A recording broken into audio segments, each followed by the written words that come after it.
ോടുള്ള സന്തോഷത്തിന്റെ പേരിൽ, അവിടത്തോടുള്ള ഇഷ്ടത്തിന്റെ പേരിൽ ഈ വിനീതൻ 10-15 ദിവസത്തോളം ലക്ഷദ്വീപിലെ കിൽത്താനിലായിരുന്നു. അള്ളാഹുവിന്റെ അപാരമായ തൗഫീഖ് കൊണ്ട് 12 ദിവസത്തോളം പ്രഭാഷണത്തിന് വേണ്ടി അവിടേക്ക് ക്ഷണിക്കപ്പെട്ടപ്പോ അവിടുത്തെ നാട്ടുകാരുടെ ഒരു അവസ്ഥ കണ്ടു. അവര് സഫർ മാസത്തിന്റെ തുടക്കം മുതലാണ് പരിശുദ്ധ റബീഉൽ അവ്വൽ മാസത്തിന്റെ ഒരുക്കങ്ങൾ അവർ തുടങ്ങുന്നത്.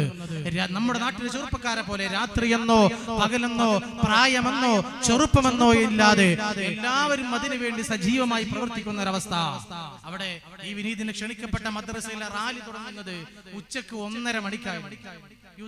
എല്ലാവരും ആനന്ദത്തിലും സന്തോഷത്തിലും അവർ റസൂലുള്ളാഹിയുടെ മഹബ്ബത്തിന്റെ പേരിൽ വലിയ സന്തോഷകരമാകുന്ന നല്ല വസ്ത്രങ്ങളൊക്കെ ധരിച്ച്, ഒരാൾക്കും മടിയില്ല, വെള്ള വസ്ത്രം കമീസ് ധരിച്ച് നല്ല തൊപ്പി ധരിച്ച് നല്ല ഉഷാറായ ഹബീബിനോടുള്ള മഹബ്ബത്തിന്റെ പേരിൽ ഉച്ചക്ക് 1:30 മണിക്ക് തുടങ്ങിയ ആ നടന്നുകൊണ്ടുള്ള റാലി അവസാനിക്കുന്നത് രാത്രി 8:30 മണിക്കാണ് ആ റാലി അവസാനിക്കുന്നത്.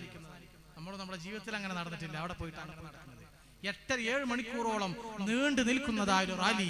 എല്ലാവരും സന്തോഷത്തോടുകൂടെ മുത്ത് ഹബീബിന്റെ അപദാനങ്ങളും മധുഹുകളും ഇങ്ങനെ ചെറുപ്പക്കാരും പ്രായമുള്ളവരൊക്കെ പാടി പറഞ്ഞുകൊണ്ട് നടന്ന് സഞ്ചരിക്കുന്ന നമ്മുടെ നാട്ടിലെ വലിയ റാലി പോലെ തന്നെ 3000-ഓളം ആളുകൾ പങ്കെടുത്ത ഒരു റാലി ഒരു മദ്രസയുടെ കീഴിൽ.